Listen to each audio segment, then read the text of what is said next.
And a happy Wednesday, everybody. Welcome in. Chase and Big Joe, 102.5, 106.3 The Game. He is Big Joe Dubin. I am Chase McCabe.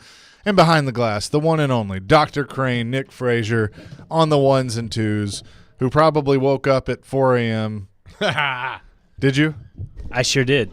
So what's funny is, I guess I'm at that age now where, I have about 3:30, 4 o'clock. I have to wake up because I have to go pee. Nature calls. Nature calls. Yep. I was warned about that. I was told that was going to happen at some point, and I guess at 36 was when it happened. Right. And so I woke up, and then I couldn't go right back to sleep.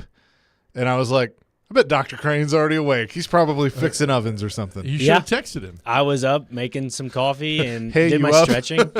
Yeah, I tell everyone here, like, they need something that they're planning on for the day. Like, Caroline today, I was in traffic. She's like, hey, you think you could cut this one thing? I'm like, yeah, well, I'm in traffic. When I get there, I can do it. But if you need something at like 5 in the morning, I'll be awake. You're a good man.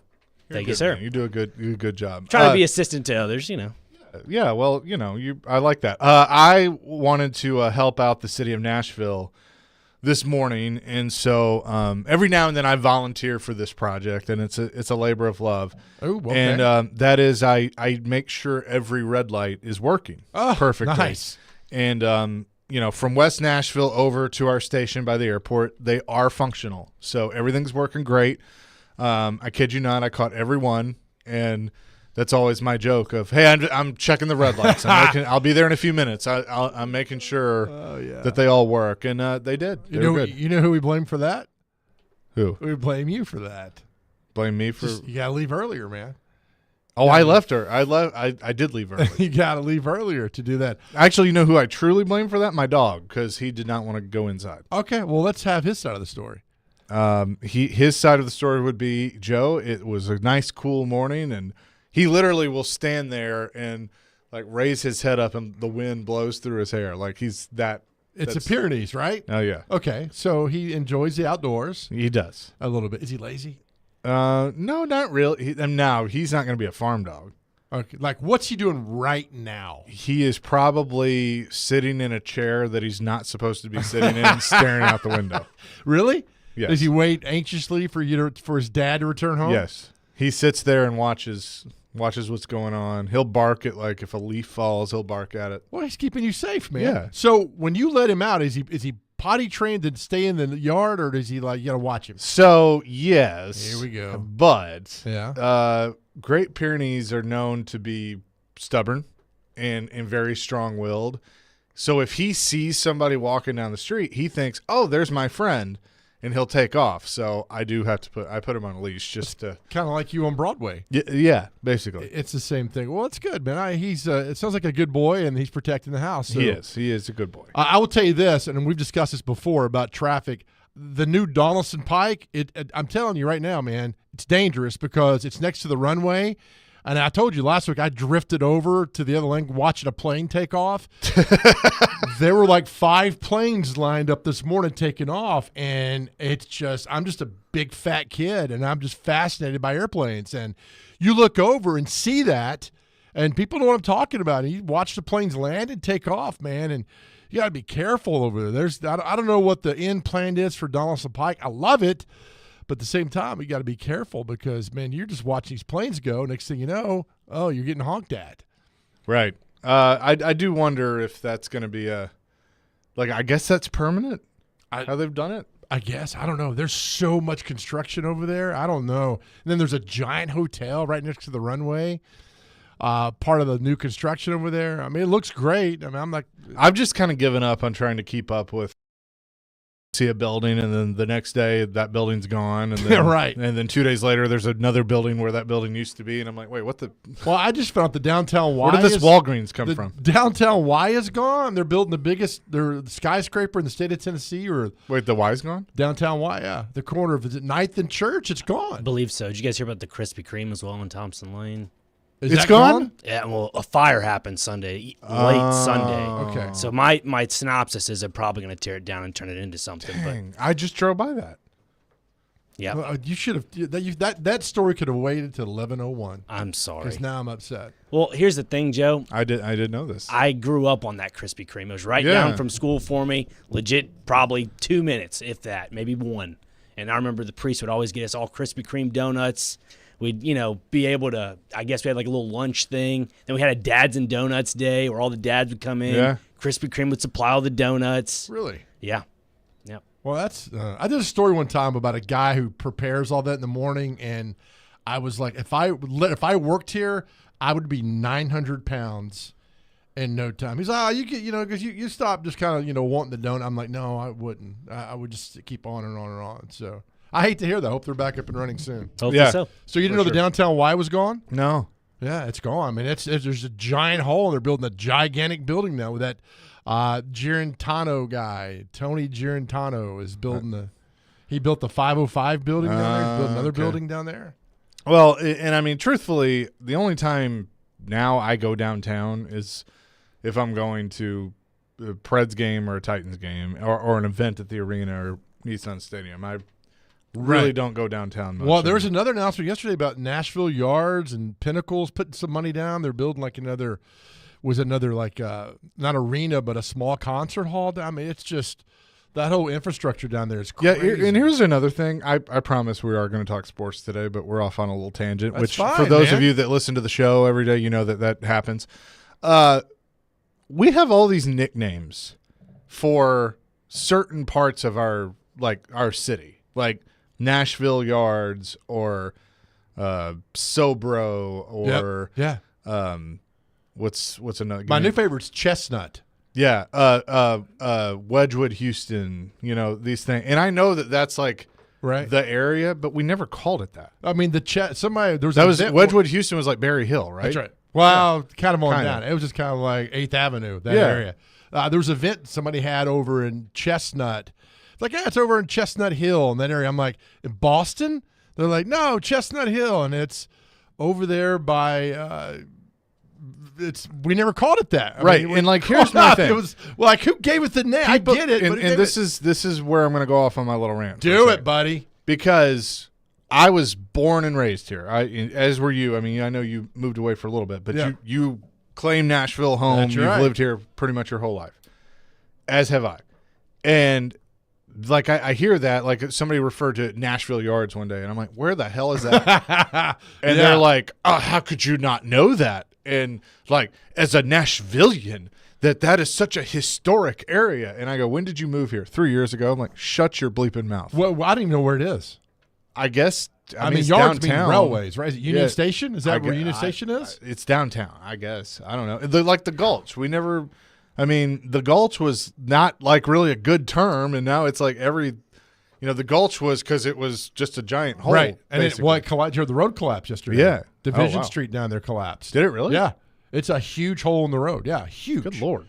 That happened yesterday. So, yeah, there is I get it, and I get progress happens and things change, and we're curmudgeons, and I understand all that, but at the same time, quit renaming things that really didn't name in the first name, like the Nashville Yards and the Chestnut Hill area and all those places like that. I'm with you both on this one. When people say, oh, we're at Nashville Yards, I'm like, you make me question, do I actually still live in the same city I grew up in? What about Capitol View? I'm not getting A friend of mine says his son just bought a condo in Capitol View. I was like, oh, okay. I've been to D.C. several times. And he's like, no. It's a Capitol View. It's downtown next to the Capitol. I was like, what? And then you go by them I had no idea that's what they call Capitol View's another one. Yeah. It's like we've given all these names. And the thing that is funny about it is the people that are giving them all these names are the ones that have lived here less than 10 years. And it's Right. Yeah. let's just I'll tell this story. I've never told this on the air, but I Do it, buddy. forget it. I'm going to. So you may or may not know, I think I've said this before. My family owned the Loveless Cafe for 30 years. My grandmother, my grandfather who passed away before I was born, my uncle, my dad worked there. I unofficially worked there, as my first job. So Loveless was a big part of my life. Well, my freshman year in high school, 2003, my grandmother was ready to retire, and so they sold it. She sold it to the people, the group that bought it and fixed it up and everything. because it needed work, and it's just at her age, Okay. she didn't want to put all that into it. Was ready to spend time with me. I was her only grandson, and and then her twin sister had grandchildren, and her twin sister had passed away, and so wanted to spend time with them, and so sold it and everything. Well, they they renovate it and invite us back and stuff like 6 months later, and we go, and it's awesome, and what they've done with it has been fantastic. Sure. It's still the historic levels. Well, like a year and a half, 2 years later, and it was hard for me at first because it was like I had grown up there, and then it's changed and it's just different, and so I didn't go back for a while, and I was like, you know what, I'm ready to go. I'm ready to go have breakfast and go see Curl Fay, the biscuit lady, and everything, and because she had been a friend of the family, and so we walk in there, and I'm with my friend Logan. And he's just like, he can't wait for this because he knows that I'm like apprehensive and nervous. And there's the manager is there, the GM, and they're doing this whole thing where it's like, welcome in and welcome back. And let me tell you, they have this whole spiel about our history and things like that. And so they start on that. I'm like, hey, I'm good. Like, Yeah. of course, Logan's like, no, I want to hear more about the history. Tell us about it.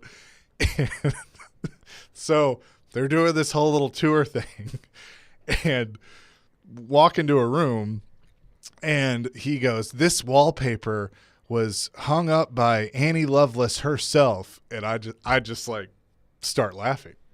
It's wrong. He's like, what's funny about that? And I go, no, my uncle hung that up in 1992. Were there other people on this tour?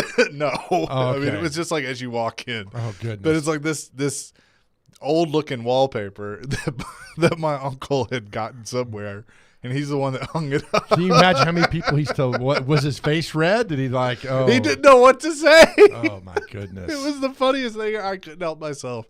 And, of course, my friend's just dying laughing because he could see my face red. Yeah. So I wonder how many people he's told that story to. Like, I mean, not that you busted him, but the no, fact yeah, that- yeah. I mean, I don't know. And that was like 10, 15 years ago. He's Or like, something George like Washington sat right over there in that chair. that. No, but Vince Gill did. Vince Gill. Yeah, same chair at same time. Yeah. Oh, that's good. So we're, excuse me, we were up and running. You Here okay, on a buddy? You're a little Wednesday, yeah. upset about the wallpaper. No, I'm not. I just got choked up there. goodness. John McClain going to join us at 9:30. Philip Forsberg will join us at 10:30 today. Predators in action tonight.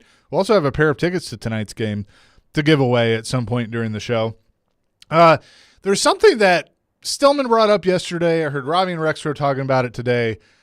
And I'm going to be honest, I'm not really that concerned about it. But are you? And we will discuss that coming okay. up Little next. teaser. I like it. Chasing Big Joe on a Wednesday, 102.5, 106.3 The Game.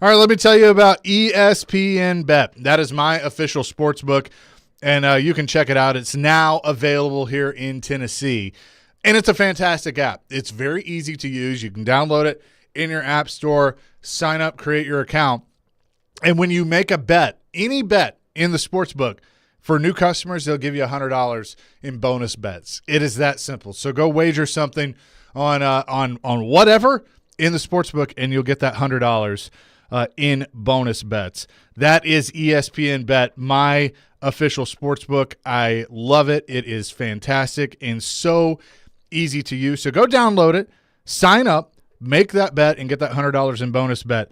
You can do in-game wagering, cross-sport parlays, teasers, all the props you can handle.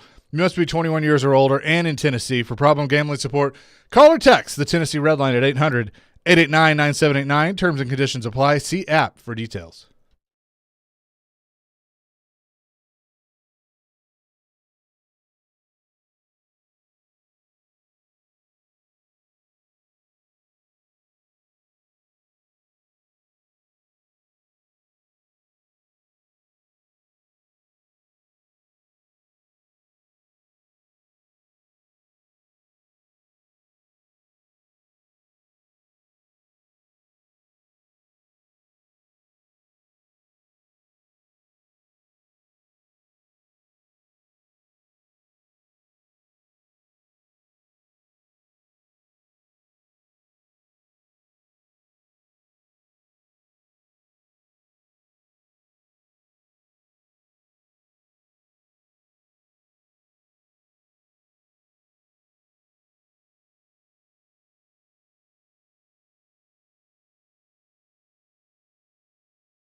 9:15. Let's have a great day, everybody. What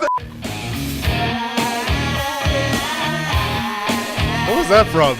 Chasing Big Joe, 102.5, 106.3 The Game. Other guys. Was that the other? Oh, I love that movie. I tried to do my best at bleeping it out, but this didn't work out the best. No, that's okay. That movie is one of those that whenever like you're flipping through and it's on, I have to stop and watch it. It's a good movie. Like it's not it's not the best movie, but it's just funny. And it's one of those like the more you see it, the funnier it is. Yes, The Rock's in it too. Yeah. For a brief moment. Yeah. For like not long. The first 15 minutes of the movie, I believe. Something like that. Just aim for the bushes, baby. So we a few things. We are being misinformed. The downtown Y is still open, but not part of the services are open and things that are there. But it's going to be torn down soon, everything, to build the building, right? Is that what we've gathered on this thing now? I don't know. I mean, from what our fine listeners, and by the way, we appreciate those of you that understand that we're not always right. Sometimes we're misinformed, and then we appreciate those that just yell at us and say that we're spreading rumors. Yeah. So, according to something that was sent as a construction notice as of December, I guess some things will be open, some things are not. The indoor pool, basketball court, racquetball court, sauna, steam room, 15th Avenue parking lot, 10th Avenue parking lot are all gone. As December 1st, downtown Y, the wellness floor, the group fitness classes, the Y play, and the locker rooms. Well, I mean, so all the things that made the downtown Y special are gone. Yeah. The pool, the racquetball courts, the basketball courts. So gone. are they replacing the things that are being? I don't know. That's a great question. Because the report we saw didn't specify any of this, so that's why. The northern section of the downtown Y is still open. The section on the corner of Church Street is being rebuilt with a larger pool than 7 stories tall. The 1010 Church Condo Tower will be just to the west, be Nashville's tallest building at 750 feet. So there you go. Okay. Thank you, Mark, for letting us know that. Yeah. And thank you, Kathy, as well, for keeping us on our toes there. Also, we're aware that our app is having issues today. Our engineers are up and at them and working on it, and so hopefully they can get that fixed soon. Not really sure what it is, but why it's not working. But you can go to YouTube, right? Yeah, you can watch us on YouTube, Twitch, X, aka Twitter, Facebook, and of course listen on terrestrial radio 102.5, 106.3, and 97.5 in the borough. So you can check us out there. All right. So I guess the report is that Rand Carthon is currently not at the Senior Bowl. That I believe Chad Brinker is, and they have a delegation that's down there. Obviously, the Titans are they just hired a coach. Carthon is a part of the process to build the staff, build the coaching staff, and so he's here working on that as they're going through the current staff and deciding who they're going to keep and who they're not going to keep and all of that. And I heard Stillman make a big deal about it yesterday, and Carthon not being there, and that's not a good thing. And Trevor kind of weighed in and said he thinks the GM should be there too. And look, I know where that's coming from with Jarrett, because Floyd would be there. Like Floyd is, was very hands on, and so Floyd would have probably been at the Senior Bowl. And I get that, but it doesn't really bother me that much as long as somebody from the Titans is there. And here's the thing: if 31 other GMs are there, then okay, that's a problem. But how do you know they're not? Well, because not every team has a GM, and just hired GMs, and two, I know it's mostly scouts. But what else is he doing that he can't do at the Senior Bowl? Well, I guess he's a part of the coaching search for assistant coaches and helping Callahan a phone call. with that. That's a call me on the phone. Yeah, but I mean now you can. Do you not want to see players up front? What else are you got going on? Well, but as Paul described it this morning, I've never been to the Senior Bowl, so I can't speak on exactly what happens. But I know in talking to Teron and hearing from Paul that a lot of times GMs and coaches they get more from the film that they can watch later, and they're just talking. They're having conversations and stuff. Unless you got something better to do, I don't know why you would not be there. The bigger deal to me is be at the combine, sure. in the pro days and things like that. Like I didn't know this. I heard them talking about it this morning that I guess McVay doesn't go to the combine, which to me that's dumb. Okay. Well, I think as a GM, unless you got something better to do, your job is evaluating talent and being the final say-so. Go for 2 days. Go and see. Right, but I mean, like, what if he shows up later in the week? Like, does he have to be there the whole week? No, but at least make an appearance down there. Yeah, and who says he's not going to? Well, it's Wednesday. He's not there. Well, I mean, I don't know. I don't think it's that big of a deal. I mean, unless there's something else more like he's got to go to the DMV or something, or I don't Get his know, oil changed. something, right? I don't know why he wouldn't be there. I just go down and evaluate the talent. Get an eye to see for yourself. Maybe there's something you see that one of the scouts doesn't see that you paid attention to, and you didn't get the report back you want to see in person. I don't know. Maybe that's just me, but I would go. It's football centric. The top juniors and seniors in the draft, most of them are going to be there. Go see them play. Go see the one-on-ones. Yeah, okay. I mean, I don't know. I just think there's so much time to evaluate, and, like, I know you want to be there in person. That's why I think the combine is so important, and pro days, and a lot of guys and don't team do visits, the full and workout at the combines. yeah, but they anymore. do it their pro day, or they can come and do a team visit. They can do I know the interviews are important and all that, but I don't know. Maybe I'm different, but I would go to the Senior Bowl and check things out. That's me, and nobody has me. I mean, the thing is, things have changed. I mean, there's so much that they feel they can do virtually. You know, from what As we learned. in a coaching search, your assistant coaches you can do on the phone down there in Mobile. Phone rings. Yeah. Hey, Ram, thinking about this Charles McCabe guy over there at 102.5 for director of scouting. I mean, there's all things you could do to figure that out. But I mean, like, don't you also, as the GM, I mean, like your job is to manage generally, right? I mean, that's the joke. but you can right delegate. And I know that, you know, Chad Brinker doesn't necessarily report to Rand. They kind of work more side by side now. But I mean, I think from what I know about Chad Brinker and how he's been described, I think if he's the one down there doing some of the evaluating, which is what he's done, you know, since he's been here, I think that's okay. Okay. I mean, he's a good talent evaluator too. Yeah, I wouldn't have a problem with it. I'm just curious why you aren't there. That's my thing.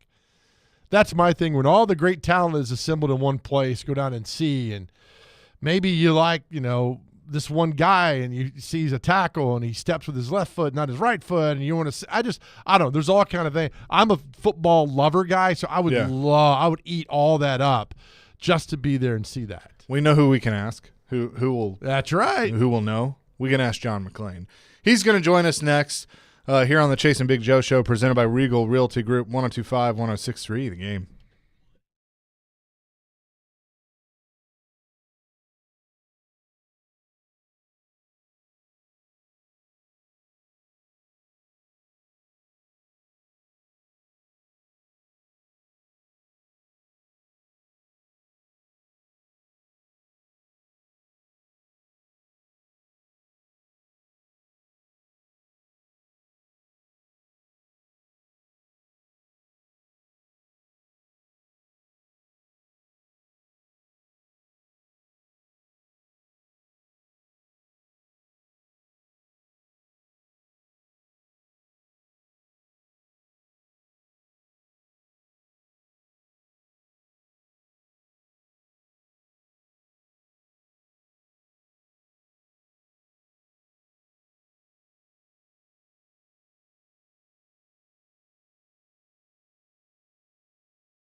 Chasing Big Joe, broadcasting from the Spring Hill Heating and Cooling Game Nashville studios, keeping your home feeling comfortable all year round. As we do every Wednesday at 9:30, must listen. John McClain joins us now from Houston. John, good morning. How are you? I'm doing great, guys. How are you? Doing fantastic. Always appreciate the time with you. So we were just debating this. I guess the reports are General Manager Rand Carthon not currently at the Senior Bowl, and I don't really think that's that big of a deal. He may go later in the week. He's got people down there. The Titans are represented down at the Senior Bowl. Do you find it to be a big deal that a GM isn't at every event with the Senior Bowl, or is that something that they should probably be at? No, because everything is taped. They can get every single workout, get the game. I remember Gary Kubiak when he was here. Gary, he liked to talk to people, look them in the eye, ask them certain questions, and you do that in one-on-one meetings, and you don't get those over at the Senior Bowl. You get them at the Combine for 15 minutes. You can get tape anywhere to watch players. And so, no, I don't think it's important. Plus, he's got trusted assistants over there to relay things back to him, and they're going to see him at the Combine. They're going to see him, and if they like him, they'll bring him in there for their 30 visits. Then if they like him, they can go. They'll go to their pro days. They can have private workouts with them. So, no, I do not think it's a big deal. So I guess the other rumor is that Bobby Slowick has agreed to a new contract with the Texans. So it looks like he's going to remain in Houston as the offensive coordinator. Yeah, he was always going to be here. He interviewed for jobs. He wasn't ready to be a head coach to call plays. If you're going to have a guy as a head coach who's only called plays 1 year, that's not enough experience to me. Even though Slowick did a tremendous job, I just think you need another year like so many other coordinators do. And usually when you hear, and he never had a thing like Ben Johnson where he's removed his name. Usually they're told you, thank you, but you're not one of our candidates anymore. And then they'll say, well, I'm coming back because I love being a coordinator. In Bobby Slowick's case, he didn't get a job. And so the Texans, in fairness, gave him a new contract. They gave their quarterback coach, Rod Johnson, who did a tremendous job with C.J. Stroud, gave him a new contract as well to reward them for a job well done and the fact that those guys were being pursued, Slowick for head coaching jobs and Johnson for coordinator jobs. So, and I didn't think Johnson was ready either. His first year he'd been a quarterback coach. So I think next year Slowick will be gone and Rod Johnson can be elevated offensive coordinator. Yeah, that's the thing, John. I mean, all the outrage, like, why would not Ben Johnson go be a head coach? Maybe he just didn't want to be, right? Or he was told, thanks, but we're going in a different direction. And then he's put it out. He's decided to come back and be a coordinator. No, he's interviewed for jobs. He interviewed here, Joe, last year, and when they knew they were going to hire D'Amico, but they said Ben Johnson was great in his interview. What do you make that Seattle and Washington still are out there with looking for head coaches? Now, can they not hire a head coach till after the Super Bowl? Well, it depends on who they're wanting to hire. The league doesn't want you doing things during Super Bowl week to distract from it, but sometimes teams do. Now, if they want to wait till hire somebody after the Super Bowl, one of the coordinators, sure, they could do it. Ben Johnson, everybody said was going to Washington until he didn't. And I always thought Bill Belichick would have been ideal for Washington. Don't know if he'd wanted to go there. They got a lot of cooks in that kitchen. And with Josh Harris, the controlling owner, saying he wants the minor partners to be a part of it, well, that's asking for trouble. With Magic Johnson tweeting after games whether he thinks the team played well or poorly. Bob Myers, great GM of the Warriors, he got a job, and his is permanent. So that's just a lot going on for a guy like Belichick who wants a lot of control. But the reason I say that, he was born in Nashville, but he grew up in Annapolis where his dad was assistant coach at Navy forever. And Belichick loves history. He loves everything about his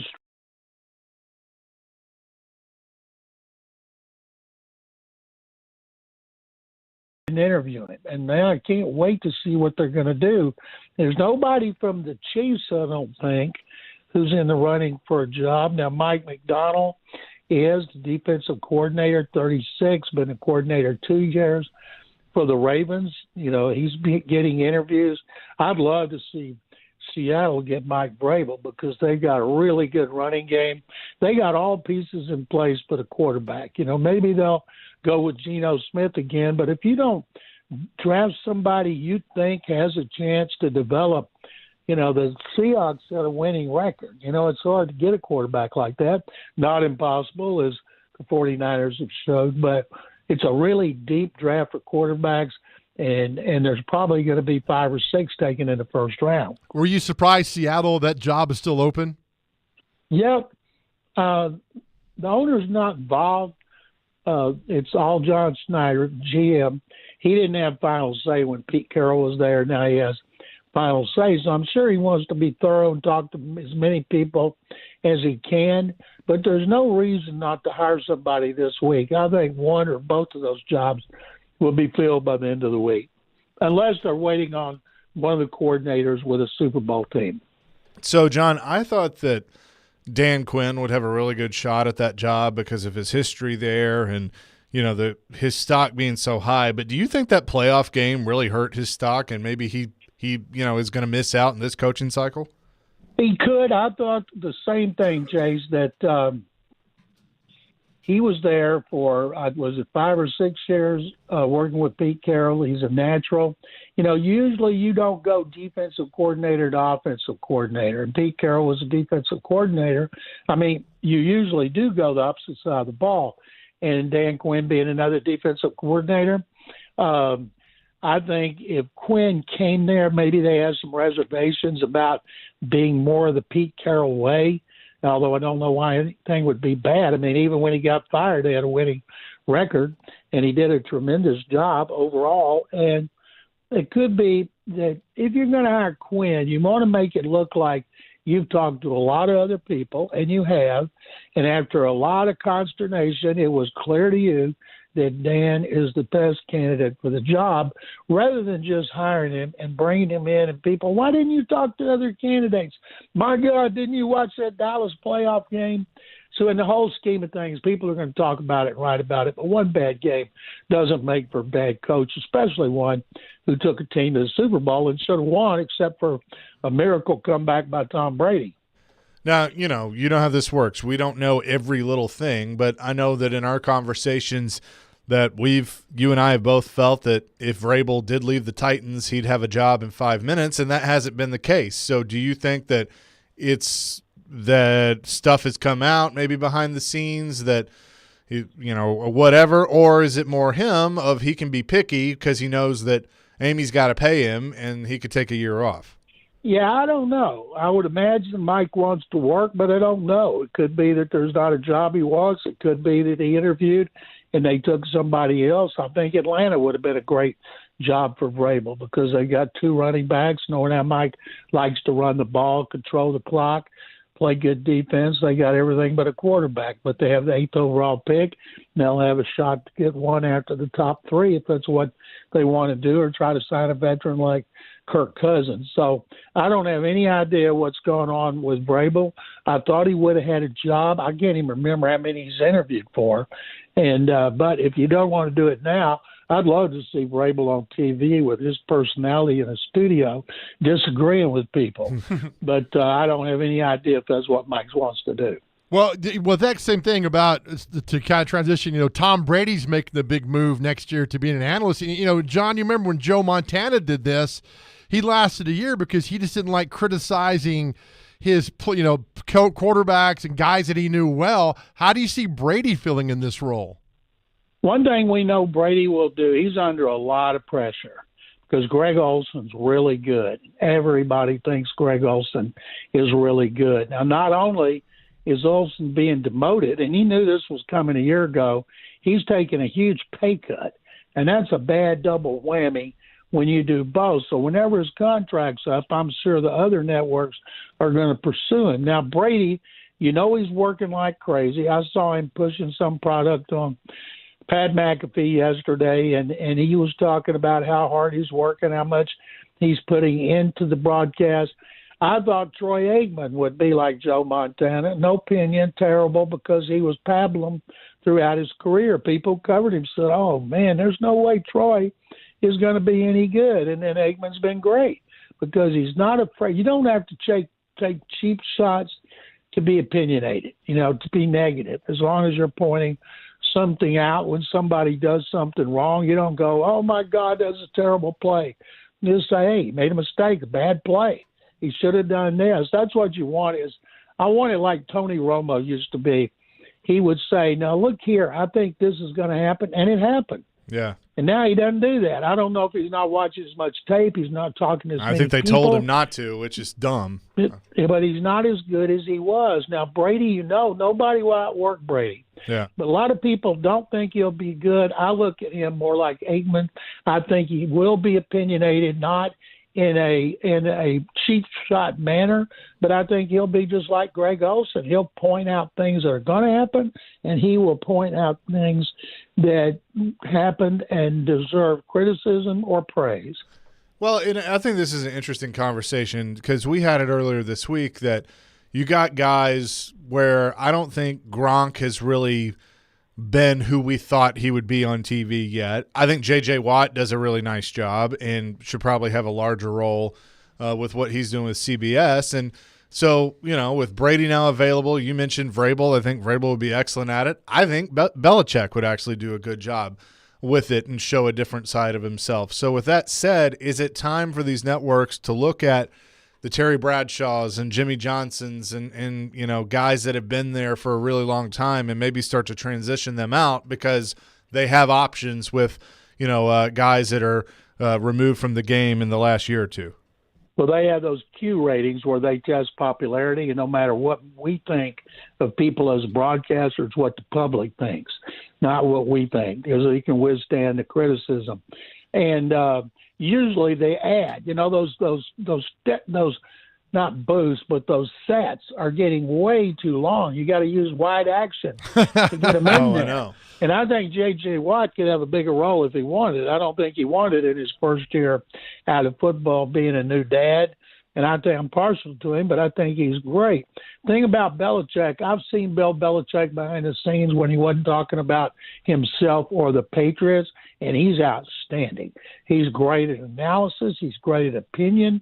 And I was on the Centennial Hall of Fame committee with him. There were 10 of us from the regular selection committee with all these guys from the NFL like Belichick, John Madden, Ron Wolf, Bill Polian, Gil Brandt, and talking about players back to the 20s. And we had conference calls every Friday during the season and listening how hard Belichick worked on that and spending 2 days in Canton with him when we voted. He'd be tremendous. There was a football life with him and Saban, and they were tremendous. That's why somebody brought up the coach cast, like the Manning cast, and have those two talking. What I don't like about the Manning cast, I don't want to see the guest. I quit watching. I want to see Peyton and Eli going at it. I don't want to hear people talking about the game. But in that case, I sure wish if they do it, it would just be Belichick and Saban. I would listen to that constantly. Yeah, I would too. That would be a great idea. We'll have more with John McClain coming up next here on the Chasing Big Joe Show, 102.5, 106.3, The Game.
Chasing Big Joe, 102.5, 106.3 The Game, continuing our conversation with John McClain from Houston. And John, with the Super Bowl set between the Chiefs and the 49ers, I am curious, do you feel like that there is a chance that Andy Reid might be coaching his final game, or is that all just a rumor that we're just going to have to hear until it finally does happen whenever he decides? Now, what do we think Andy's going to do? Play golf, play tennis, eat cheeseburgers for a living? He's a football Nuggies. coach. He wants nuggies. He's got a chance with Mahomes to end up as the all-time winningest coach, and he's already going to the Hall of Fame. And right now, why would you walk away from a good thing? Every year, he's going to be a contender for the Super Bowl, and it'll be well-deserved. So, no, I haven't thought for a second. About 3 or 4 years ago at the Combine, he was about to do his interview at a podium with the media, and I was sitting on the side of the podium, and he sat next to me, and he said, "How much longer are you going to do this?" I said, "I don't know." I said, "I'm not going to have them carry me out.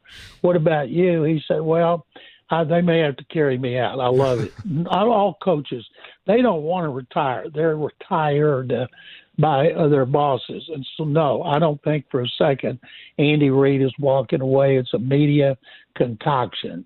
I had one of the – and, in fact, I think you were standing there when this happened at the Combine 4 or 5 years ago. We were there. Floyd was there. And we had set – Floyd had gotten it set up where Andy was going to come on and Bill O'Brien was going to come on. And they showed up at pretty much the same time. So I'm standing there freaking out like, oh, no, what do we do?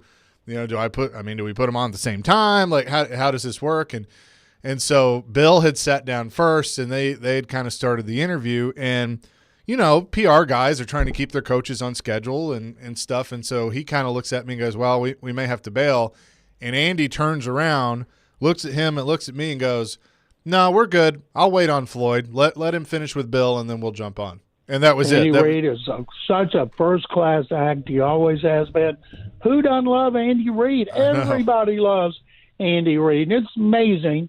Before he got Patrick Mahomes, which, of course, was one of the greatest trades in history, before he got him, you know, Andy was looked at as a guy who's a really good coach who had problems with clock management and game management. And if you ask him about it, he had a short fuse. Now, nobody talks about Andy's issues. Did he just get smarter? No. He got Patrick Mahomes. That's so great. Then he wins the Super Bowl, and he's a genius. And, John, we had this discussion yesterday because it was a 24-year anniversary of the Titans playing in the Super Bowl. And the question to you, it's the great what if. I mean, what, in your perspective of covering the NFL, living in Houston, how would the dynamic have changed had the Titans won that Super Bowl 24 years ago, do you think? Well, it'd been the first one in franchise history. I know that. The last time we had a championship game in Houston was involving a Houston team was the Oilers after the 79 season in Pittsburgh, and we haven't had one since. And I'm so jealous of the Chiefs because they've been to 6 in a row. But if they won one, I think it would have just like, you know, the Rams won one. So people still talk about those Rams teams mainly because of their offense. And as great as it was, and maybe because of big play at the end of the game, and which was one of the biggest plays in Super Bowl history. But it's certain the narrative would have changed. Instead of, oh, yeah, the Titans went to Super Bowl. When was it? Oh, they lost the greatest show on turf, where if you win it, boy, remember that Titans Super Bowl after the 99 season? Yeah, I mean, it would have been something. We like to play the what-if game all the time up here on the show. John, what's the first Super Bowl you covered? Oh, gosh, I think it was 1979 or 80. The best what-if in history to me is what if Jets linebacker Mo Lewis had not hit Patriots quarterback Drew Bledsoe and knocked him out for a bunch of games in 2001, forcing second-year, former sixth-round pick Tom Brady into the lineup. What if Lewis had missed the tackle? Bledsoe was healthy. Bledsoe was their best player. He was acknowledged as their team leader. Would Brady have ever played? Would his contract have expired and they let him go and he goes to another team? That's, to me, the greatest what-if ever. I agree with that because what we know about Tom Brady, there's no piece of me that thinks that he wouldn't have like you mentioned earlier, nobody outworks Brady. That like he wouldn't have figured out how to make it another way, but we'll never know. Like it's just you have to get the opportunity first, and he made the most of it. One of the players on that team, Ted Johnson, who won 3 Super Bowls, he was a 5-year veteran, a leader of the defense. In Brady's rookie year, nobody thought anything about him other than the fact when he'd get to go in the huddle at practice, he would be so excited and fired up. And they say, hey, look, settle down. It's just practice. And the other thing was all the wives wanted to sit around him at team parties. They called him Tommy. And one time Ted Johnson's wife said, well, it was so much fun talking to Tommy. And he's like, Tommy? Who's Tommy? Tommy Brady. Tommy Brady, the rookie? Oh, he's so cute. Everybody loves him. And so that was what he was to them. And then they all thought, even though he did well, that Belichick would go back to Bledsoe. And when he didn't, the whole team was shocked. And, of course, it turned out to be one of the smartest moves in history. Yes. Yeah, it is. I will get into it next week, a lot of the Super Bowl talk with all that big going. But before we go, though, I wanted to get your thoughts real quick. Arthur Smith got a job or going to get a job for the Steelers as offensive coordinator. And, John, the backlash reading all the Steeler fans, like, he's a terrible head coach. I mean, the fact that he was a really good offensive coordinator, how do you weigh the two if you're a Steeler fan on this hire? Well, those same Steeler fans went ballistic when they were about to name guard Russ Grimm an assistant coach on their team head coach. And at the last minute, the Rooney family met this kid from Tampa, Mike Tomlin, who'd only been a coordinator 1 year, and hired him. And everybody, how can you hire a head coach who's only been a coordinator 1 year? And look how that worked out. The Rooneys don't make a lot of mistakes. Tomlin now, he has. And the Rooneys, they sign off on all these big hires like that. So I think people be more inclined to look back to the way it was with the Titans, not the way it was with the Falcons. But we know this, Steelers have 2 running backs. They like to run the ball. So Arthur's going to be in charge of that offense. Mike Tomlin will leave it up to him, and he will build it around the running game. But will his quarterback be Kenny Pickett? He will going in, but then will he try to sign Ryan Tannehill as a free agent? So there's a lot of questions at the most important position. Yes, indeed. John, great stuff as always. We love these conversations, and we'll talk to you next week for the Super Bowl. I look forward to it, guys. Thank you very much. You'll have a great trip. Awesome. Thank you. John McClain joining us here on the program, as he always does every Wednesday at 9:30. There are allegations, once again, against the University of Tennessee. We will discuss those next here on the Chase and Big Joe Show, 102.5, 106.3 The Game.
Hour number 2, chasing Big Joe, 102.5, 106.3 The Game. Hope you're having a fantastic Wednesday. To this point, Predators forward Philip Forsberg going to join us at the bottom of the hour as the Predators back in action tonight against the Los Angeles Kings. Final game before the All-Star break. Also have a pair of tickets to tonight's game to give away as well. But little college football stuff, and it's not good, as the University of Tennessee is under investigation by the NCAA for NIL violations. And got some breaking news involving that, too. It just came out. The Attorney General of Tennessee has filed a lawsuit against this came out 20 minutes ago. Filed a lawsuit against the NCAA on Wednesday, a day after the University of Tennessee's chancellor ripped out association for investigating the school for potential recruiting violations related to name, image, and likeness compensation rules. The lawsuit filed in the Eastern District of Tennessee claims the NCAA is enforcing rules that unfairly restrict how athletes can commercially use their name, image, and likeness at a critical juncture in the recruiting calendar. These anti-competitive restrictions violate the Sherman Act, harm the states, and the welfare of their athletes, and should be declared unlawful and enjoined, whatever that means. this is interesting because as I read through this, and look, I think we all know that there's some cheating that goes on in college sports. What? I think we all know. But we also knew that when the ruling was made that NIL was going to become a thing, and then you add the portal into it as well, because everything's connected with recruiting and all of that, that all this stuff that had been under the table for years now doesn't have to be under the table anymore. Right. And everybody kind of turned and looked, hey, NCAA, you gonna relegate this? You gonna do anything about it? Huh? What? Is that our job? Are we supposed to do something? Yeah, right. Yeah, like that. As usual, they're caught asleep, like that. They don't know what's going on, and so now the NCAA, for all practical purposes, is powerless. Like they still. I mean, I wouldn't go that far. well, man. they don't have the power that they once did or should. They don't have subpoena powers. Right. Which, remember that as well. They cannot subpoena Tennessee to court. Yeah. So I look at this as, do I think that there probably was some, maybe not letter of the law stuff going on? Probably. Who knows? But at the same time, reading through this, Donde Plowman, the chancellor, said that essentially how I am interpreting it is they were going by whatever rules were there, and then the NCAA changed the rules, and now all of a sudden, because they changed the rules in the middle of the process, it's like, well, we were following the rules, but then you changed the rules, so you move the goalposts, Right. Yeah. And I kind of look at it as this is the NCAA going like, well, I guess we got to do something now. So, they're like Florida State, I think, has been mentioned. There's some other schools that, they're kind of looking at, and it's just like, I honestly don't know what to think or believe anymore. Yeah, Donde Plowman, and this came out yesterday, and they talked about it this morning with Robbie and Rexford. I mean, here's what the NCAA's allegations are factually untrue and procedurally flawed. Donde Plowman wrote, moreover, it's intellectually dishonest for the NCAA enforcement staff to pursue infraction cases if student-athletes have no NIL rights and as if institutions all have been functioning post-Austin with a clear and unchanging set of rules and willfully violating them. And then, the old lack of institutional control happens there. Oh, yeah. I just, there's a lot. But I liked her response to that of like, wait, so we take ownership for what happened with Pruitt, and, we self-report and we take our medicine in July, but 6 months later there's no institutional control. Yeah, that's what you're telling us. And there's a big thread on social media about some felt the NCAA, the way Tennessee, quote unquote, laid over for the Pruitt stuff, that they thought this would just be like the same thing. Like, we're going to come in and do this. And Tennessee fans are like, no, that's not what happens.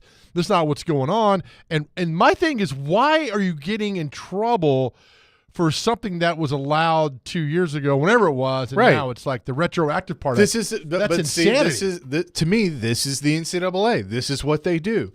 They get caught, asleep or with their pants down or whatever analogy you want to use, And then it's like,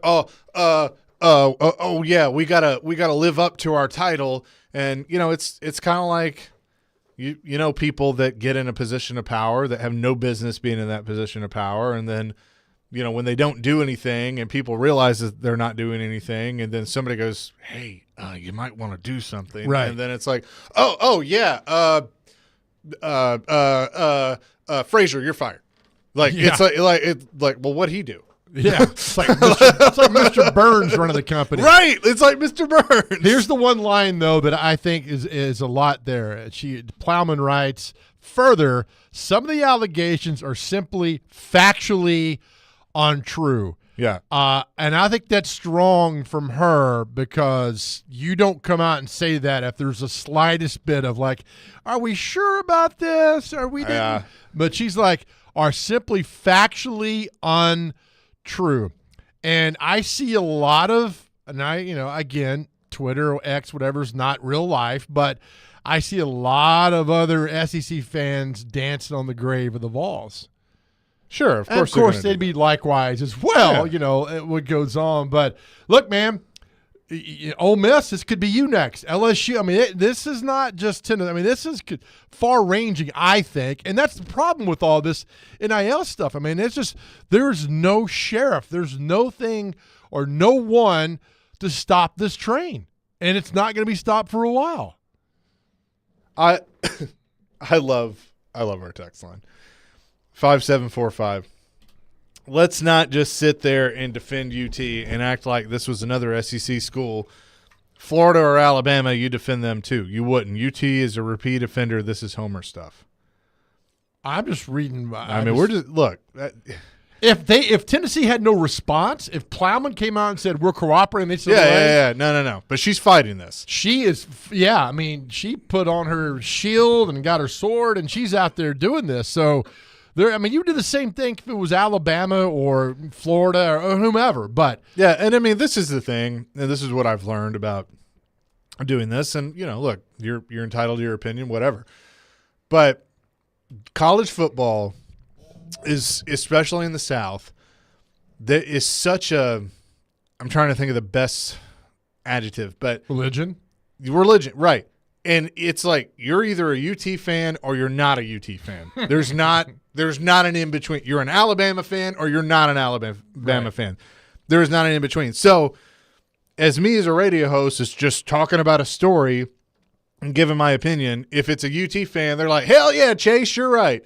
And if it's not a UT fan, it's like, "You homer." That's fine. Like I don't I'm a Vanderbilt fan. Like that's where my ties have been my whole life. I mean, I think it's good for business when Tennessee does well, to talk about and everything. But I think there might be a little truth on the Tennessee side to this, because I think the NCAA hadn't done crap, and now all of a sudden they're trying to show that they still call the shots. And technically, I guess they do, but really, who's Gary Baker? I think the president of the NCAA, right? That he's the new guy.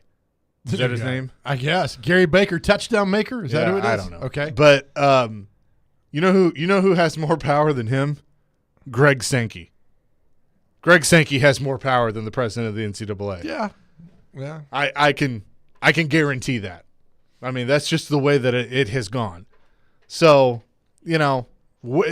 there's probably a little sprinkles of truth to both sides, but the problem is they had an opportunity when all of this became legal to go, okay, wait. We're gonna write up some rules. We're gonna have regulation. All the coaches have been asking for it. All the institutions have been like. I mean, they've gotten to the point where they want to, even Sankey, where they want to go to Congress and have Congress do it, where I don't want the United States government involved in this. Oh, God, no. They got enough crap to deal with. No. Y'all figure this stuff out. Right. So it's like, it's at this point where people are asking, to regulate this, and the NCAA just kind of goes, to-do. It's like that Simpsons episode where they're all sitting on the roof waiting for the comet to crash, and Homer's like, they're all twiddling their thumbs. That's the NCAA. And now it's like, yeah, sure, we'll do something. you're in trouble. Yeah, there's just a lot. I mean, like, these guys go, I'm not saying Ohio State's anything wrong, but, they go to Ohio State and all of a sudden Ohio State's, $13 million or whatever it is. And all. I mean, it's happening everywhere. But the fact that it happened and they're now going back and saying, oh, well, hey, this was a while ago and you can't do that. It's just insanity. And I think, and look, I didn't go to Tennessee. I'm not I love football. I love every team. I just like watching football. But I think they might have messed with the wrong school on this. Yeah. Right? And again, I have no boots on the ground, but when, your president and everybody else comes out against like, well, we're going to fight you every bit. When's the last time that happened? Oh, it's been a while. When's the last time a school stood up and said, no, this is wrong? I can't recall. There might be one or two instances. I can't remember one. I'm going to say this too because like Jeff on our text line says Vol is about to receive the death penalty. Neyland will become an outdoor strip mall selling beef jerky and hot sauce. Anchor down. What is it, Pigeon Forge? Yeah. So here's my thing. I know you're joking, Jeff, and a lot of people, will say, oh, they should get the death penalty. You will never see the death penalty in college sports again. Never. Because let me explain it to you. If it happened, it doesn't just hurt UT. Mm-hmm. It hurts everybody. Yeah. Oh, yeah. If you do that, it hurts the sport. That's why it'll never happen. It'll never happen again. The biggest mistake they ever made was SMU, and they know that. By far. Because you're laying off ticket people, accounting. Yes. I mean, there are so many people that have a living off of that. It'll never, ever happen again. You could I don't have a lot of take it to the banks. Take it to the bank. I mean, that will never happen again for how many lives because of all that. And look, did SMU cheat? Absolutely. Sure. Absolutely. But the death penalty will never happen again. The old joke for a long time was, the NCAA was so mad at Kentucky basketball in the 80s, they put Cleveland State on probation. I mean, it was that joke, but it'll never happen again where that goes on. Look. Thank you. Yeah. There's probably 4 schools in the history of college sports that have never cheated. That's probably 4? Yeah, probably. Okay. Like if we're just being honest. I mean, my NIL at Sanford was something pretty steep too. I bet it. Show up by 8 or you're off the team. Okay, I'll be there. Those penny pitchers are pretty good by that NIL standard, right? Yeah, exactly, man. We'll have much more coming. Philip Forsberg going to join us in a few minutes as well. Chasing Big Joe. Presented by Regal Realty Group, 102.5, 106.3 The Game.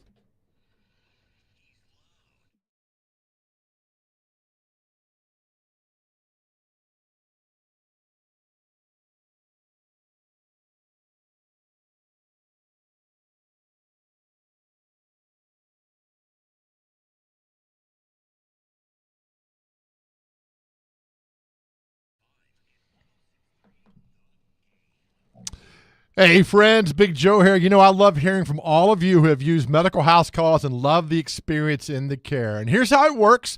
First, you're going to give them a call because all visits start with one phone call with one of the providers to determine the extent of your needs. Second, you're going to pick your treatment, answer a few questions. They'll provide you with the best treatment options: home visit, telehealth, or virtual prescription. Third, you will feel better in no time. Their great medical staff with the great care will get you up and running and, yes, feeling better in no time. Board-certified nurse practitioners and physician's assistants will guide you the entire way. In fact, Chuck McDowell used medical house calls, so impressed with the service, the commitment, and the care, he bought the company. It's simple. Just visit the website, medicalhousecalls.com. That is medicalhousecalls.com, where the nearest clinic is your home.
Chasing Big Joe, 102.5, 106.3 The Game. Philip Forsberg going to join us in about 10 minutes. Predators in action tonight. We'll also have a pair of tickets to give away.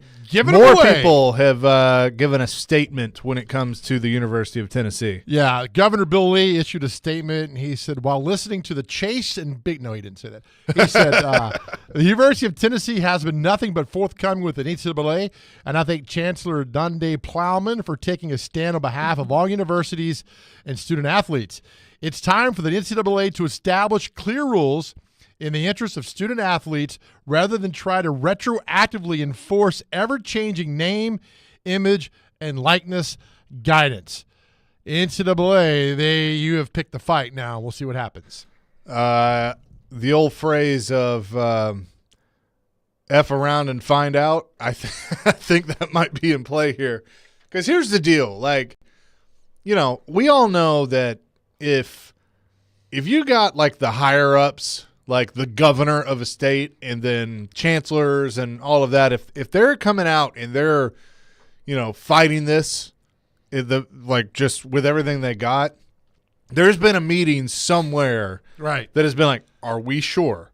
Because especially like Governor Lee, like, are we sure? Because if I'm going to get involved in this, yeah, great point. I got to make sure that y'all are telling me the whole truth and nothing but the truth, and that they're wrong and we're right. Like, because I'm not getting involved in this if there's any ounce of doubt. That's a great point. I've not seen the Tennessee fan base united like this in Shiano in December of 2017. I haven't. I mean, I'm reading all the and all the memes, and somebody photoshopped a gigantic aircraft carrier outside Calhoun's on the Tennessee River and says, Miss Plowman, give us the word, we're ready to go. It's a fantastic Photoshop. Well done, whoever did that. So it's, I mean, these are Tennessee fans. Yesterday, the reaction was pretty hot and still the same today with all that as well going on. So, man, it's something else.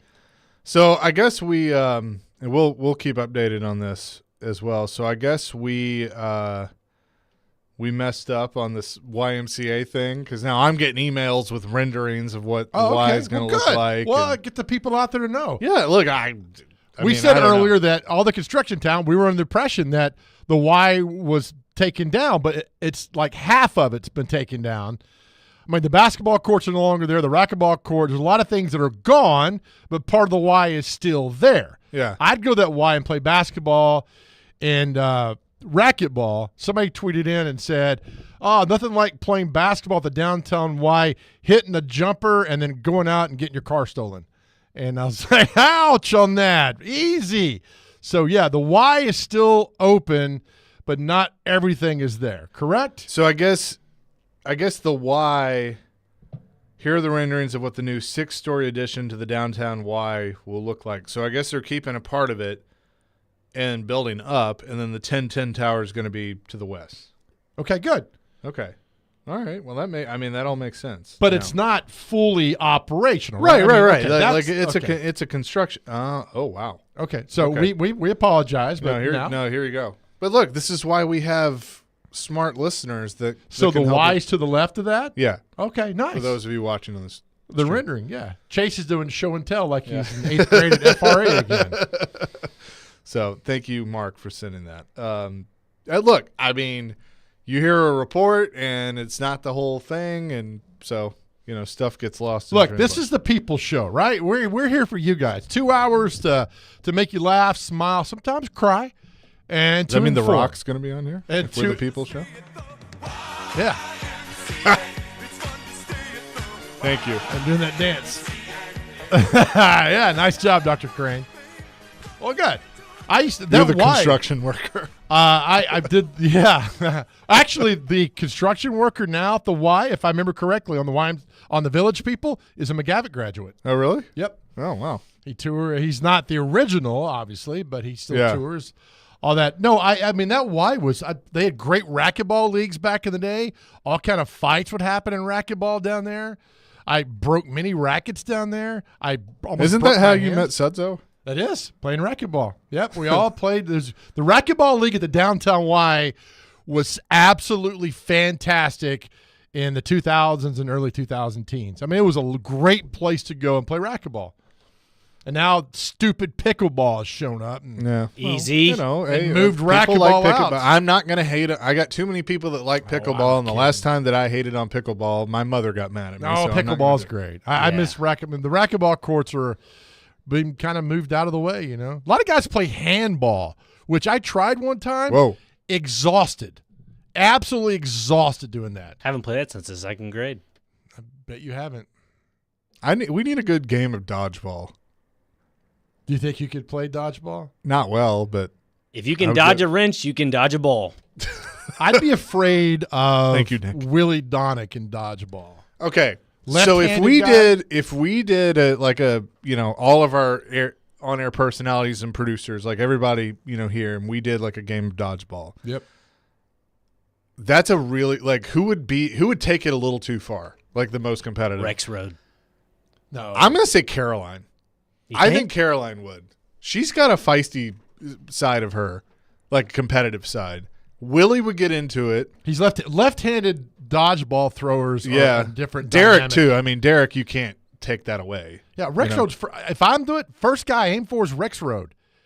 I mean, he's got the mobility of a sloth.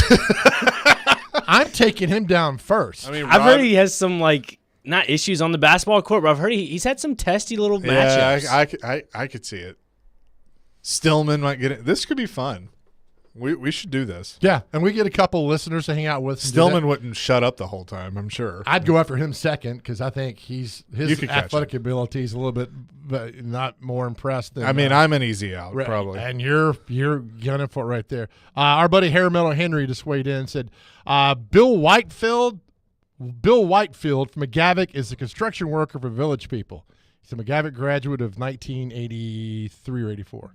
Okay. There's always a Nashville connection. There was always a Nashville connection, but there's always a McGavick connection. You better say that with respect, dignity, and honor. Nothing but that. Because nobody for years believed me that The Rock went to McGavick till he goes on the Tonight Show and says, "When I was growing up." No, he did it. So he did it here. I was there at Monday Night Raw. So this was like a quick story before Philip Forsberg. So this was about 11-ish years ago. I was a rookie and somehow got the opportunity to go down to the arena, go backstage at Monday Night Raw, and do an interview with The Miz, Mike Mizanin, who was on The Real World, New York, and then now he's a wrestler. So I do this interview with him. We're backstage, and everybody's walking in, and so he and I wrap up the interview, and he goes, "Hey, dude, be cool, but turn around." And I turn around, and The Rock is standing right there. And I'm like, holy crap, that's The Rock. He's right there. Yeah. And he goes, yeah, isn't that cool? I get to do that, And so The Rock was on the show that night, comes out, cuts a promo, and actually says, The Rock lived in Nashville. Shout out to McGavick High School. And, the place goes nuts. So, I mean, he definitely acknowledges it. Thank you. Well, he should. He only went there for 6 weeks, but we claim him as an alumni. Yes. So people don't realize that. All right. Caller number 5, 615-737-1025 will win a pair of tickets to tonight's Predators game. You must be able to go tonight. It is the Black History Celebration as they take on the LA Kings. 615-737-1025. That's our phone and text line driven by WilsonCountyHonda.com. Philip Forsberg joins us next on the Chase and Big Joe Show, 102.5, 106.3 The Game.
Jason Big Joe, 102.5, 106.3, the game here on this Wednesday. Predators back in action tonight.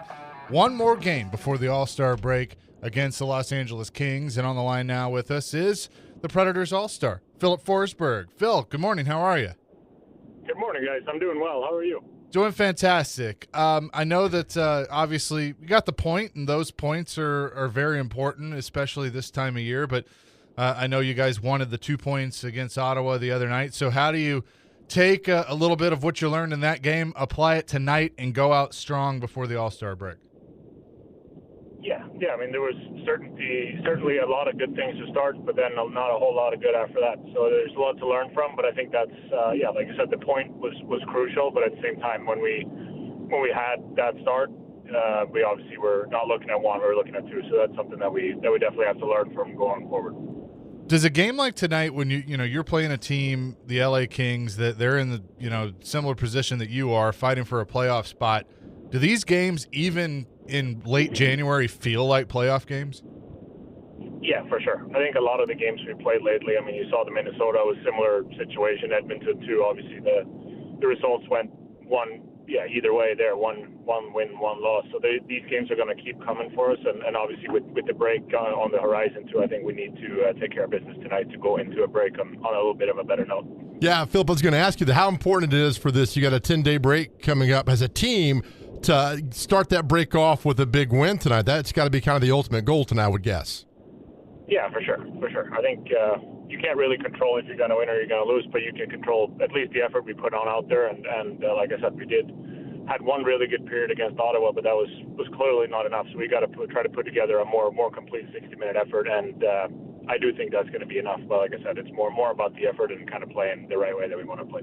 You are the ultimate pro, and how much did you let somebody handle all the all-star preparations for you, and you worry about it when you get up there? How does that all work, the dynamic work? A little bit of both. I mean, obviously the NHL and the Preds do a really good job helping out. They put on a pretty tight schedule that you can just kind of sit down and relax. And then my boy Barney, our media guy, is coming with me too, so that'd be nice. Just so he can kind of babysit whenever I need to be anywhere and do interviews and stuff like that. So that's going to be awesome. But normally it's like I said, the NHL events that I have been done. It's a really good setup. They do a good job. They take good care of us. And like I said, now with Barney in charge too, it's going to be a problem-free ride, hopefully. Chatting with Philip Forsberg, Predators forward, Preds in action tonight against the Los Angeles Kings. An earlier start time, pregame at 5:30, the puck drop at 6:30. And not only are you going to the All-Star game, but your buddy George Kittle going to the Super Bowl. So, I would assume with the NHL schedule, it might be hard for you to get there, but I know you're going to be cheering him on. Yeah, for sure. We do play Saturday and against Arizona at home after the break. So if there's anyone traveling from Nashville to Vegas there and back during Sunday Super Bowl, let me know. We'll make some calls for you and see what we can do. Have you gotten to talk much to each other through all this? It's nuts. I know how it is in the playoffs for us, and I can only imagine how it is for them when they only play the one game too a week. So everybody probably feel very inclined to reach out and tell him how great he is. So I think during the playoffs, I just kind of let him do his thing. I shoot him a text when they win, obviously, and we'll just hear very, very limited chatting like that. But I think it's like I said, the playoffs, you're in your own bubble, and I just try to kind of let him do his thing. And he's doing well. It's awesome to watch. Philip, when you go to these All-Star games and you play in it, do you get starstruck, or is there a moment like, my goodness, what am I doing here? I mean, is it all kind of surreal for you? I mean, I've only been to one, and that was my rookie year, so that was definitely the case for that one. I was obviously I must have done something well to get obviously selected, but that was definitely the case of what am I doing here compared to some of these guys. But now almost 10 years later, things are a little different, obviously, but you're still amazed by some of the skill set that some of these guys have, and obviously I'm one of them. There's a reason I'm there, but at the same time, it'll be cool to kind of sit down and watch the skills comp and see these guys go against each other, because there's some special people out there for sure. It's funny, Phil. So I don't know if you know this or not, but on the suite level at Bridgestone Arena, there's actually still a picture of you and Shea Weber from the All-Star game that you went to, that you both were at. And I walked by it the other day and kind of did a double take Because I guess you said it was 10 years. It's hard to believe it's been that long. I know it's gone by quick. I think that was maybe 9 years because it was 15 season. So that's been a lot has changed for all of us. I know it was such a great time, and you should have been at least 7 or 8 of those, and hopefully you get to 7, 8 in your career. Tonight, focus on the Kings. What do they do good? What do you got to be kind of weary of when you take the ice tonight? I mean, we obviously know what situation they're in. They've been struggling a little bit lately, and after a hot start, their game is not where they want to be. So they're same as we just talked about. They're going to be looking to end their season, so to speak, and their pre-break season here on a high note, just as we just talked about. So they're going to be ready. They obviously played, I think, Sunday, so they've been in Nashville for a few days prepping for this game, and so they'll be ready. And like I said, they're a good, solid team. You look at their lineup; they're pretty deep throughout all 4 lines and 3 deep pairs, and so they present a big challenge. But at the same time, we played them not too long ago. We had a lot of success, so I think we just got to kind of replicate that and put some goals behind Riddich if he's playing, our old friend there. So that'd be fun. Yeah, and you got a couple of old friends there. I know Arvy's been hurt, but Fiala playing there. Do you guys trash talk a little bit when you run into each other on the ice? I mean, a little bit here and there. He's obviously a feisty guy, as you guys know, and so am I sometimes. So it's almost that big brother, little brother relationship that we've had since he first came in, and it's been fun watching him grow, not just on the ice, but also getting a little more mature. He's not going to be the most mature guy in the history. I think that we just figured that out already. But he's funny. He's, like I said, he's got a lot of fire in him. And we went to dinner the other night in LA with RV too, which was awesome to catch up with those guys. And so there's always a little bit of friendly feistiness, so to speak, out there. Philip, the other Philip on the team, Phil Tomasino, had just a beautiful goal the other night, and we've kind of seen him start to really show his confidence. And a lot of these young guys have done that. But what have you seen out of him specifically that kind of makes you proud? You talk about the big brother, little brother relationship. I would assume it's kind of the same with him. Yeah, no, definitely. I think there's been a lot of growth, and obviously we're seeing it on the ice, but I think a lot of it has come off the ice as well. I mean, I obviously, like we touched on earlier, was in the same position. You come in as a young guy, you want to make an impact offensively, and obviously I think he did that his first year. Then obviously took a year in Milwaukee where he kind of grew a lot, I think, and you see it a little bit more maturity, a little bit more on the decision making on the ice. But I think just off the ice, he's taking steps, which is really cool. And at the end of the day, that's going to translate. And the goal last night, I mean, that skill has always been there, and it's just going to keep shining through the more opportunity he's going to get. Hey, Philip, let's go back to the dinner in Los Angeles. Who picks up the check? That's a good question, because normally it's the alligator arms that everybody just disappears. But we were actually, all 3 of us were reaching in, but Kevin took it because he was, and Ari wasn't playing, so Kevin used that as an excuse, and I did take the 45-minute Uber ride in traffic in LA, so I guess I did earn a little bit of that. Yes, you did, man. That's awesome. So Kevin did pay for that one, so that was nice of him. Very, very nice. Philip, thanks so much as always. Enjoy the All-Star game. Go get 2 points tonight, but then enjoy the All-Star game and the break. And by the way, congratulations to you on the news that you're going to be a dad. That's fantastic news. Thank you, guys. I appreciate that. You guys take care as well.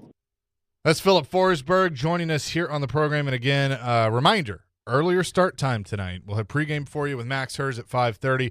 Then the puck drop just after 6:30 at Bridgestone Arena. Final game before the All-Star break. It's also Black History Night at Bridgestone Arena. Coming up next, we'll tell you what day it is and also celebrity birthdays. It's Chasing Big Joe, presented by Regal Realty Group. 102.5, 106.3, The Game.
Chasing Big Joe, 102.5, 106.3, The Game, broadcasting live from the Spring Hill Heating and Cooling Game Nashville studios, keeping your home feeling comfortable all year round. Tune in tonight, 94.9 The Fan. Vanderbilt men's basketball takes on Auburn on the road. Pregame at 7:30, tip-off at 8. Coverage also available on the 94.9 The Fan app. And by the way, a lot of you have texted or tweeted at me. We are aware that our app is having issues. We're working on it. That is something that is not as simple as me going and hitting a switch or making sure the hamster's running on the wheel. Unfortunately, I wish it was, but my computer was not muted there. Yeah, what's going on, man? But we are working on it and trying to fix it. So hope to have that back up. If you're seeing a can't play in this region, it is doing that for everybody. So we're working on it. Our engineers are working on it and hope to have that fixed soon. So well done. Hey, Nick, who won the tickets? Adam. Yep, his name is Adam. I'm going to leave it at that. okay. I don't want to give his last name. I don't want to just exploit the man. Wait. I was like, wait, what was that? Like, I'm just gonna leave it at that. It's Adam. Like, do you got beef with Adam? No, Like, Adam's a nice guy. He was very nice. I told him he won tickets. He goes, "Oh, I'm so excited." I'm like, "Good." Is it Adam Levine? Is that who it is? No, it was not Adam Levine. Adam Sparks. It was with an S though. Oh, okay. You're getting We'll get to the warmer. bottom of this. Yes, you. Adam Sandler? I wish. Oh yes. wow, that's awesome. All right, with that, why don't you tell us what day it is?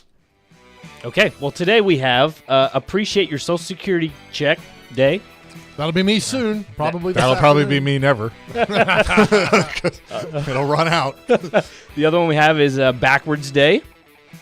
Daily. Here. That's every day. The other one we have is Brandy Alexander Day.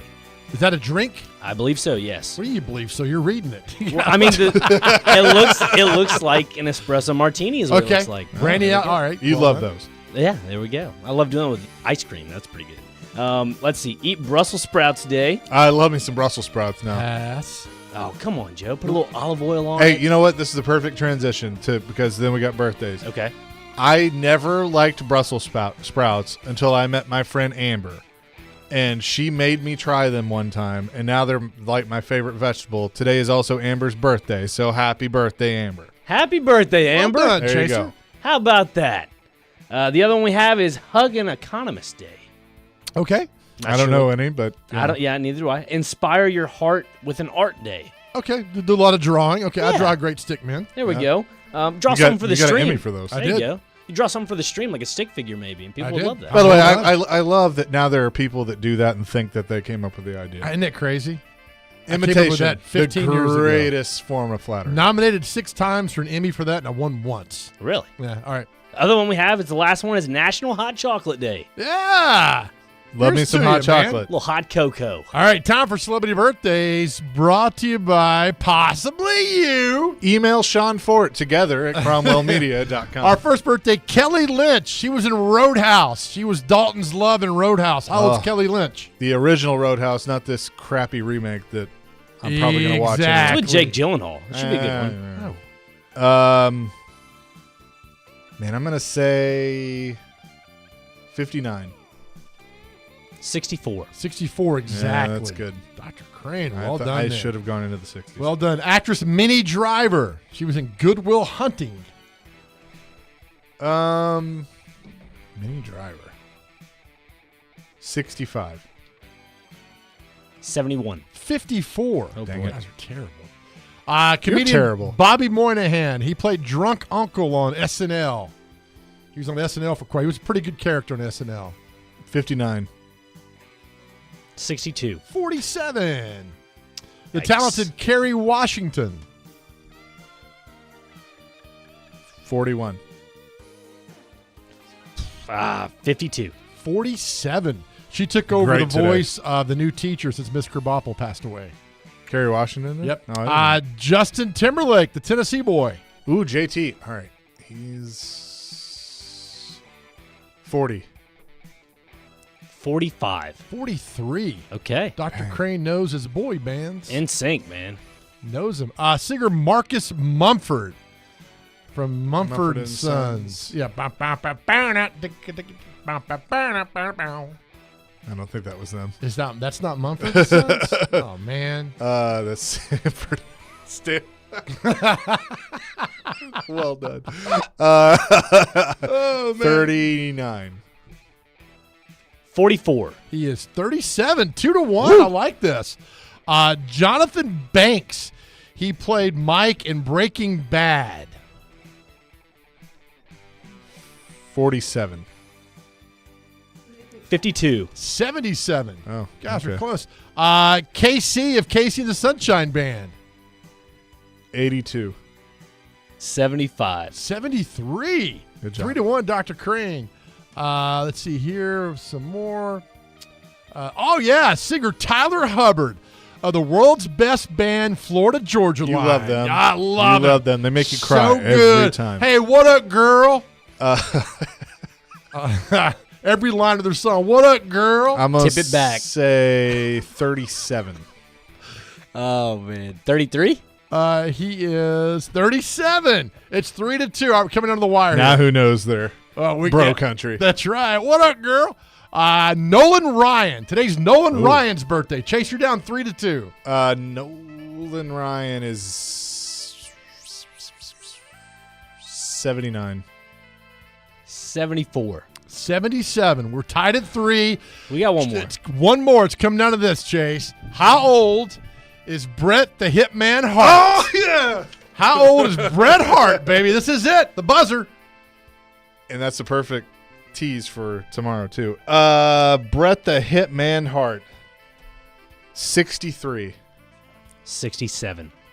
He is 67. Let's go. Dr. Really? Crane All at right. the buzzer. Wow. Love it. Well done. Speaking of Bret the Hitman Hart, his longtime rival, Hall of Famer Shawn Michaels, will join the show tomorrow. Love it. Well done. Hey, So looking forward to that. yeah, as we leave you with every show, every day, for our guys out there, if you are struggling to talk to somebody, please call 988 on your cell phone. Somebody's always there to talk to you. Reach out to us. As we say every show, this world is a better place because you are here. Know that you are loved and know that we love you. Amen to that. Peace, love, rock and roll. Caroline, Willie, D-Mase, next. 102.5, 106.3, The Game.